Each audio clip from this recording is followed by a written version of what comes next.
debt keeps few wealthy families fat and fucking happy. Arms race war machine impoverishes nations and spawns tax rip-off death kill. Evil drug laws make billions for money laundering black ops slush fund. Delusional imaginary friend in the sky psychosis spread to morons by assholes. Big pharma medicine lies stamping on nature to keep sick wallets alive. Mass extinction unnoticed by gimme a Coke, I'm loving it, generation self. Destruction of our planet makes few people wealthy. Hurrah! Do you ever get tired of repeating yourself, self? I know I do. Haven't we been here before?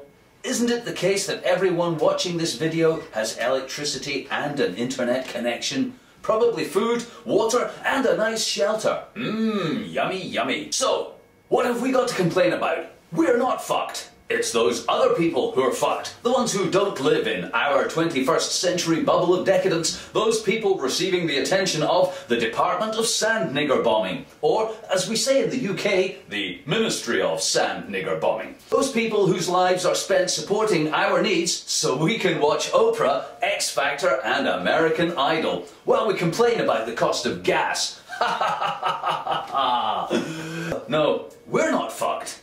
Ruled by a bunch of vicious, nasty, lying murderer a-holes, yes, but we're not fucked. Not yet.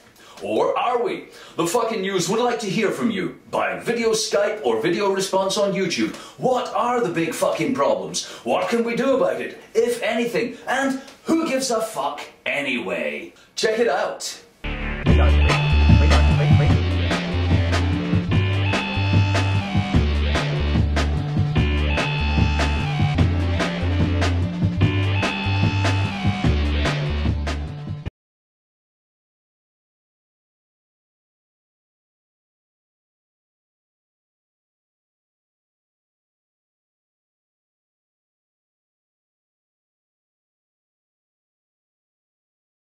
Hello, esteemed members. As always, please be sure to follow security procedure Watch Alone with this communication. This transmission is an update to Planning Series D19 and contains details of our current activities and a look ahead to the near future. You should be ready as and when events described take place to move yourself and families to the clear zone of your choice. Negotiations are taking place between the Chinese, Russians and the Western Bloc as to the final number of cities each will sacrifice in the nuclear conflagration. A list of cities in all superblocks will be made available when concluded. Transition to a clear zone before the start of the war is advisable due to the chaotic nature of lower-level staff action and the danger from unforeseen third parties and flexible timeline of expansion. First strike will be the Temple Mount in Jerusalem as outlined in Series A3, followed by conflagration in the Middle East theatre. Global strikes will follow with a total of 60 warheads. The total amount of radiation released on Earth will only be a fraction of that released from the 500 warheads detonated in the Cold War atmosphere tests. However, damage to infrastructure and population will be far greater given the nature of the targets. In general, the industrialized Northern Hemisphere will suffer the most immediate and severe population reduction, especially given the poor civil response and collapse of the economy. Thank you to those members involved in that part of the operation. China and Russia will suffer similar decapitation, leaving a power vacuum in the aftermath to be filled by our order as per Series A1. Our new capital, Astana, is nearing completion. Work is continuing on its resource stockpile and bunker facilities, but most of the architecture is complete. Residency in Astana is oversubscribed, so if you haven't applied yet, sorry, capacity has been met. Patagonia, Bhutan, Australasia, Greenland, and other clear zones are all available, as are many others, and we advise land acquisition as an immediate priority. Post-war Astana will be the new capital of Earth. From here, members of the Three Corners will manage the planet, its population and resources.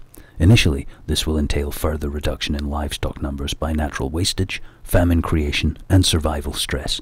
During this period, it is expected there will be more disorder and conflict from survivors and remnants of the old order. The creation of one world economic, military, and administrative government will be paralleled by the creation of one Earth, one God religion. Leaders of current religious franchises have been meeting in Astana for years now under the guise of peace and reconciliation. They have worked out the details of All One God's appearance and performance in the holograms. Different holograms for different cultures have been designed, but the message of unity and obedience will be common in all. A mythology has been prepared, and a number of events involving Christ figure, Vishnu, Allah, and other prophets will be staged. These will build up over the following 100 years until the acceptance of All One God with shopping is complete in time for the processional zodiac alignment with Aquarius and the dawning of its age. Praise the laws.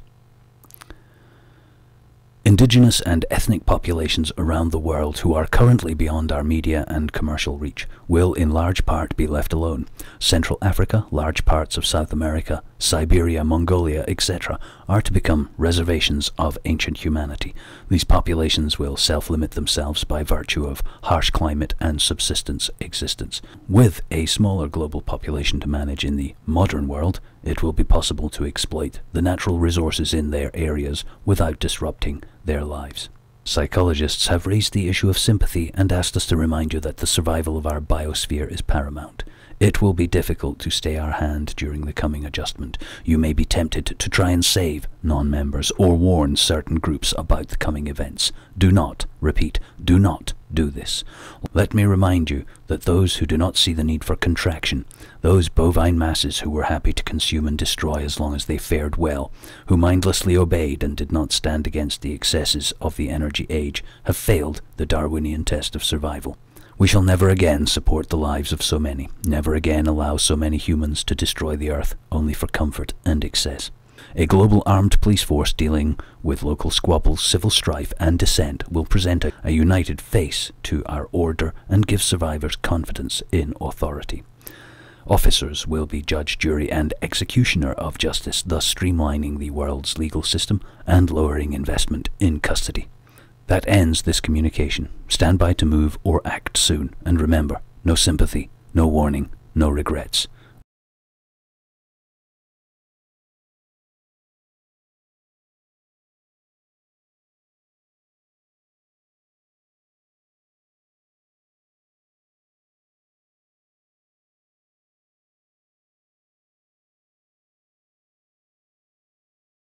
Obama's State of the Union. America will win the future and everyone else will be big fat losers. Na na na na na. Egyptian protests threaten to destabilize Middle East tyranny and exploitation. Peace and democracy. In the UK, bad weather to blame for recession, bank bailouts and homegrown terror, says Joker Osborne. Hello liquid assets, welcome to the fucking news. I'm leveraging my deposits. Nice. Here are the headlines tonight. Barack Obama used this year's State of the Union address to give what amounts to a halftime pep talk to a team 12 points down and missing its star quarterback. To repeated standing ovations, he jollied the crowd of nationalist sycophants along, promising the game's ours to win and all we've got to do is kick the shit out of the other team. Here's that speech in full. America can win the future.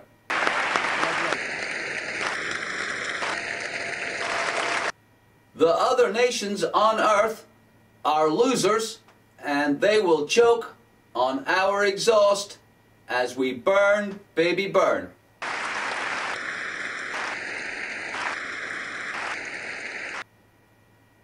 We are the greatest team on Earth, and we deserve to dominate the world. We will not cooperate with anyone to improve life on Earth.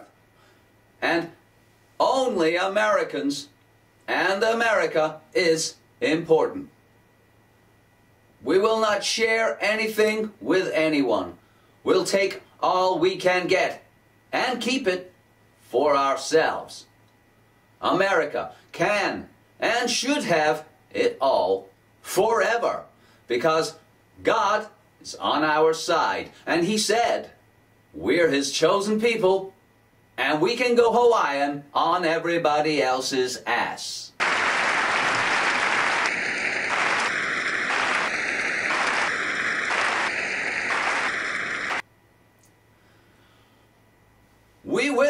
kill anyone who stands in our way without apology or conscience to ensure our survival. We will consume as much as possible and exploit whoever we can because they don't matter and we don't care.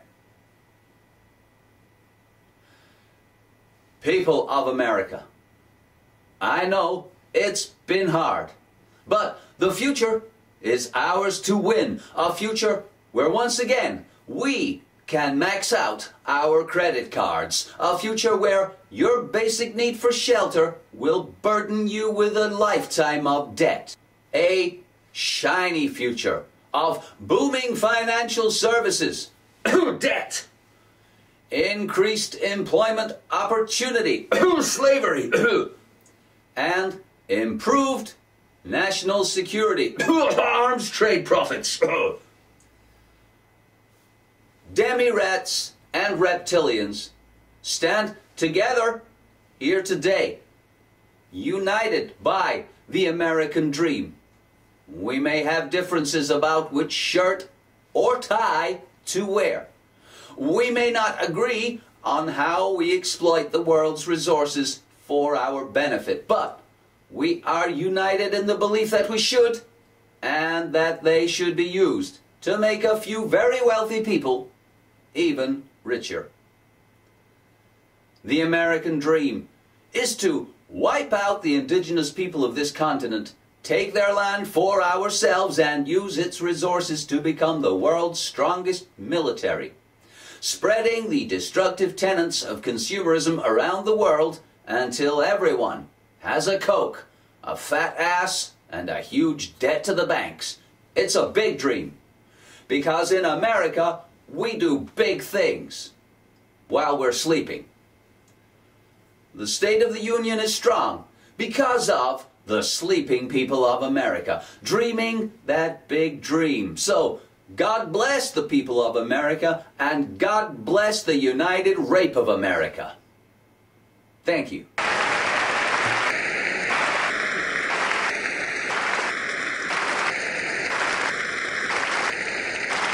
In the Middle East, angry protests, food riots, corrupt government, military dictator, Western-backed ally of America, human rights abuse, political oppression, nepotism. Sound familiar? Yes, it's the continuing story of peace, freedom and democracy not breaking out in tyrannies propped up by the US of A. Keep that dream alive, folks. Egypt's unrest is a dilemma for the US, and it has urged both sides in Egypt not to use violence without considering a purchase from one of our many arms dealers in the region. Yes, folks, American arms dealers can sell you what you need to kill your enemies. Anywhere, anytime, any place. Tyranny, despot, dictator, no problem. We'll sell you any shit. Step right up. Come on in. It's Honest USA Arms Deals. Just for you. No, actually, for anyone at all. Barack Obama, what, him again? Says there are certain core values that we believe in as Americans, that we believe are universal. Freedom of speech, freedom of expression, and people being able to use any social networking or other mechanism to communicate with each other and express their concerns. That is no less true in the Arab world than it is here in the US, he said. But he faces a dilemma. One other presidents have faced in South America, Asia, and indeed the Arab world. Which is more important, the hypocrisy of vacuous principles that are never applied, or reliable allies who'll kill your common enemies and support a Middle East foreign policy written by Israel? Gee, that is a tough one. I guess for the last 30 years, while Mubarak was rigging elections, killing the opposition leaders and buying US arms, it was the latter.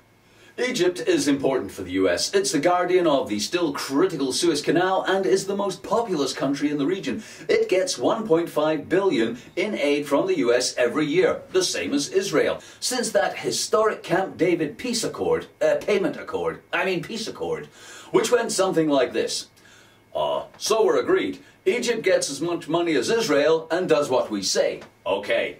In exchange, America never complains about you killing people or denying basic freedoms. Okay, let's all shake on that. More on that story later. In the UK, growth fell by 0.5% in the last quarter, prompting fears of a double-dip tutti-frutti knickerbocker glory recession-y thing.